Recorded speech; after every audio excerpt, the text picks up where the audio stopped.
Quella di Laura Puppato è una candidatura alla guida del PD del Veneto svincolata dalle correnti, senza né padri né padroni, contro tutti e contro ogni logica di appartenenza, in un partito che, se vive un buon momento a livello nazionale, in regione invece è ai suoi minimi storici. E questa è la motivazione per cui mi candido, perché penso che servano non solo nuove energie, ma anche una determinazione che forse fino ad oggi non c'è stata, una capacità di lavoro che non c'è stata fino ad oggi e soprattutto riuscire a mettere in collegamento circoli, amministrazioni pubbliche nostre locali, rafforzare quella che è la proposta e la controproposta in Veneto del Partito Democratico rispetto alla Lega dominante. In un congresso regionale straordinariamente compresso nei tempi c'è anche la necessità di raccogliere le firme a sostegno delle mozioni congressuali,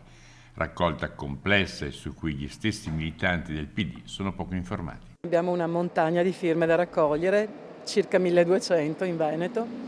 e quindi chi vuole aiutarci sa come poterlo fare. Dove deve andare e cosa deve fare? È molto semplice, è sufficiente che mi scriva o attraverso social o direttamente o al mio telefono, al numero o alla mail, oppure si rivolga naturalmente ai nostri referenti di area e di provincia. Quindi nel caso specifico dove siamo oggi qui a Belluno abbiamo per esempio la Irma Visalli che raccoglie le firme.